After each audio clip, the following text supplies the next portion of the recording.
Somewhere right now, a man over 60 is standing in his bathroom at 2 in the morning, wide awake, wondering if this is just what getting older feels like. He won't ask his doctor about it. He won't bring it up with his friends over coffee. He'll just quietly accept it as the price of aging. I'm here to tell you that's the wrong answer, and by the end of this video, you'll understand exactly why. This is Dr. Rachael Augustine, and today we're talking about the prostate, a walnut-sized gland that most men never think about until it starts controlling their life. Slow starts at the toilet, trips to the bathroom that interrupt sleep, movies, road trips, even conversations, a constant, low-grade worry that something is off. Here's what almost nobody tells men. None of that has to be your normal. The prostate responds to what you do every single day, and there are specific, provable habits that keep it working the way it should for decades longer than most men expect. Before we go further, if you believe men deserve better information about their own bodies, tap that like button right now. It genuinely helps this video reach more people who need to hear this, including men who've never once had this conversation with anyone. Now let's get into it. First, let's deal with the numbers because they matter. The prostate tends to grow larger as men age, a process doctors call benign prostatic hyperplasia. It's extremely common.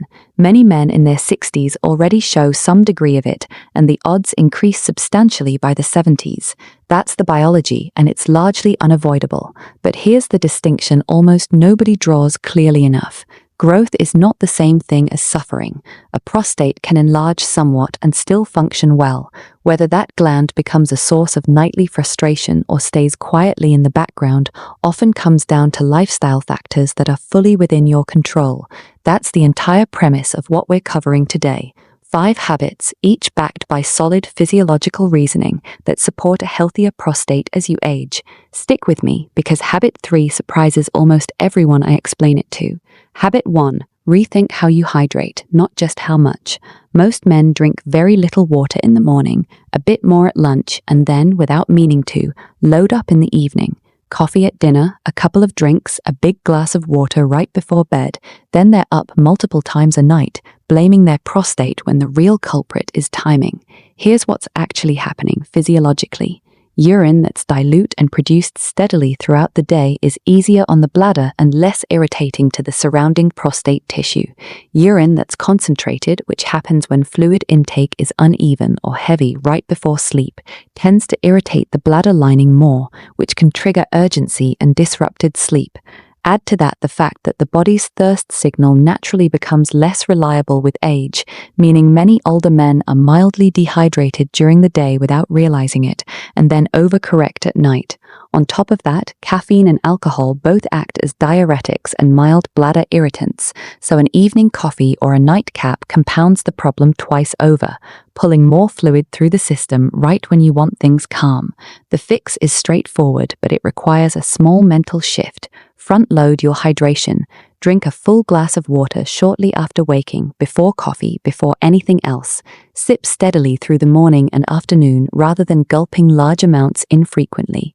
Aim to have most of your daily fluid intake finished by mid-afternoon and taper off 2 to 3 hours before bed. If you're thirsty in the evening, small sips are fine. The goal isn't to dehydrate yourself, it's to stop asking your bladder to process a large volume right as you're trying to sleep. This single shift, not drinking more water overall, just drinking it at better times, is one of the simplest, lowest effort changes a man can make, and it directly affects how many times you're getting up at night. Give it just 5 or 6 nights and most men notice a difference before they notice anything else on this list working. Habit 2. Move your body after you eat. Walking gets talked about constantly for heart health, but its effect on the pelvic region, including the prostate, is just as significant and far less discussed. After a meal, blood sugar rises and inflammatory activity in the body ticks upward for a period of time. If you sit through that window, on the couch, at a desk, in a recliner, circulation to the pelvic area slows right when inflammation is elevated. That combination isn't ideal for prostate tissue, and over years, repeated post-meal inactivity is one of those quiet, compounding habits that adds up more than people expect. A A short walk changes that equation. Even 10 to 15 minutes after a meal noticeably improves blood flow to the pelvic region, helps regulate blood sugar, and supports healthier bladder muscle function over time. It also helps with something people rarely connect to prostate health: weight management. Excess abdominal fat is linked to higher inflammation throughout the body, including in pelvic tissue, so a short daily walk is doing double duty, improving circulation in the moment and helping manage weight over the long run. You don't need equipment, a gym, or perfect weather. A walk around the block, laps around your house, pacing while you're on a phone call, or a stroll with your dog after dinner all count. This is one of those habits that costs nothing and takes almost no time, yet compounds significantly over months and years. If mobility is a challenge for you, even standing up and moving around your living room for a few minutes after eating is meaningfully better than staying seated for 2 or 3 hours straight. Now let's talk about something that rarely gets mentioned in these conversations at all: stress. Chronic stress keeps cortisol elevated, and elevated cortisol over long periods is associated with more systemic inflammation, disrupted sleep, and even changes in hormone balance that can affect the prostate indirectly. Men who are constantly stressed about finances, family, health, or just the pace of daily life are carrying an invisible load that shows up physically over time. This doesn't mean you need to overhaul your entire life, but simple daily stress management, whether that's a short walk, a few minutes of quiet breathing, time in nature, or simply stepping away from the news and the phone for part of the evening, is a legitimate piece of the prostate health picture that deserves far more attention than it gets. If any of this is resonating with you so far, or if you've noticed some of these patterns in your own daily routine, drop a comment below and tell me which habit surprised you the most. I read every comment, and it genuinely helps me know what to cover in future videos. Habit 3. Eat like your prostate is watching. Food is either quietly working for your prostate or quietly working against it, and most men never connect their plate to their pelvic health. A few specific nutrients have consistent research support for prostate protection. Lycopene, the compound that gives tomatoes their red color, becomes more bioavailable when tomatoes are cooked. Think tomato sauce, not raw slices, and has been associated with lower oxidative stress in prostate tissue. Watermelon and pink grapefruit also contain meaningful amounts of lycopene, so you're not limited to tomatoes alone. Zinc, abundant in pumpkin seeds, cashews, and seafood, plays a role in hormone regulation and is often found at lower levels in men with prostate issues. Cruciferous vegetables, broccoli, cauliflower, cabbage, Brussels sprouts, contain compounds that support the body's natural detoxification processes, which matters for cellular health throughout the body, prostate included. Omega-3 fatty acids found in fatty fish like salmon and sardines are associated with lower inflammation markers broadly, which again benefits the prostate indirectly but meaningfully. On the flip side, it's worth being honest about what works against you. Diets heavy in processed red meat, fried foods, and excess dairy have been associated in some research with higher inflammatory markers and, in certain studies, higher prostate-related risk. This isn't about eliminating anything entirely or living in fear of your dinner plate. It's about shifting the balance of what fills most of your plate most of the time.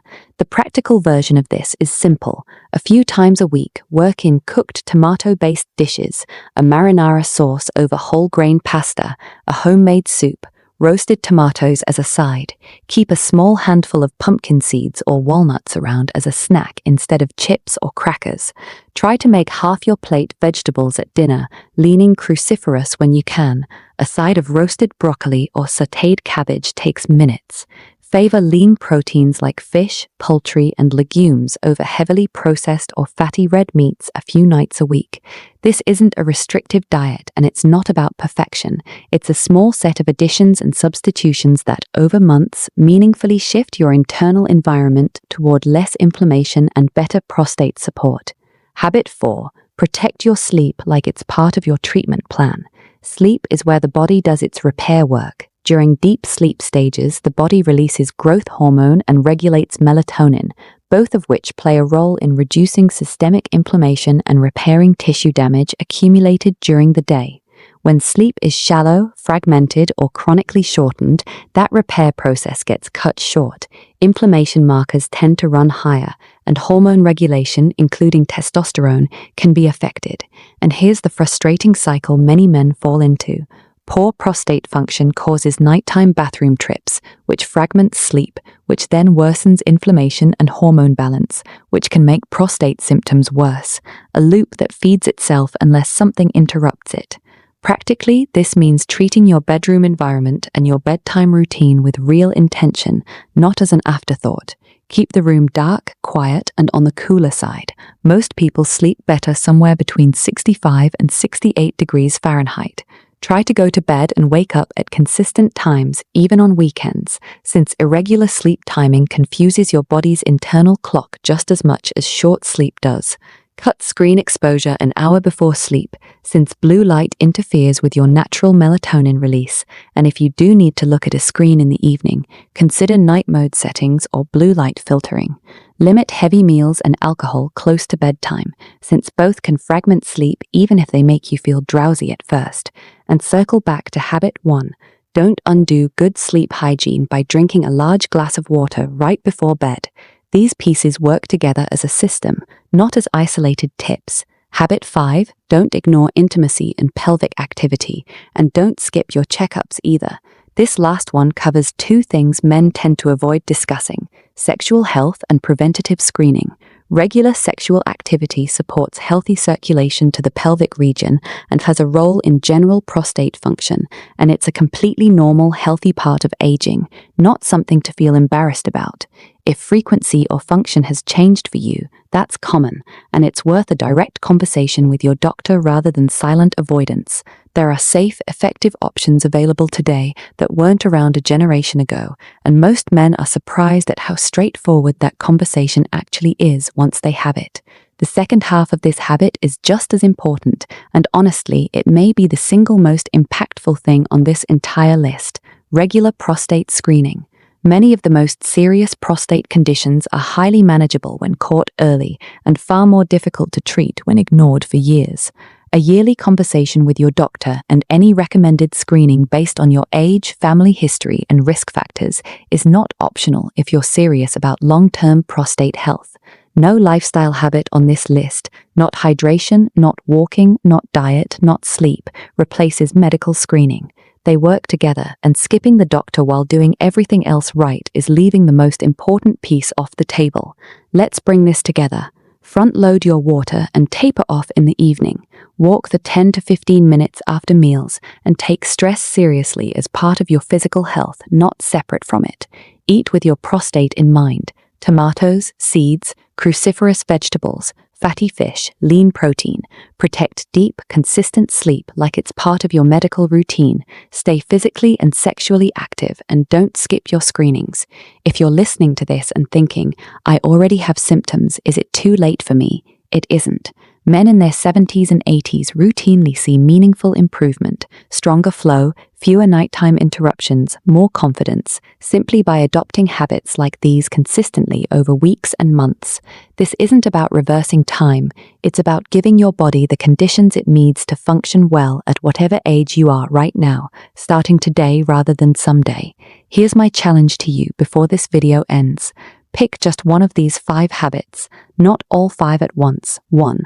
Practice it for the next 7 days until it becomes close to automatic, then layer in the next one the following week. That's how real, lasting change happens, not through a dramatic overnight overhaul, but through one habit stacked deliberately on another until 6 months from now, your entire daily routine looks different without it ever feeling overwhelming. If this video gave you something worth acting on, do 2 things for me. Subscribe to this channel right now, because we cover exactly this kind of practical, no-nonsense health guidance for people over 60 every single week. The topics most doctors don't have time to fully explain in a 15-minute appointment, explained clearly and without the fear-mongering you'll find elsewhere. And share this with a man in your life who needs to hear it, a father, a brother, a friend, or even yourself 5 years from now, looking back at this moment as the one where things started to change. I'm Dr. Rachael Augustine, and I'll leave you with this. Protecting your prostate isn't about luck, and it isn't about accepting decline as inevitable. It's about the small, repeatable choices you make starting today. I'll see you in the next video.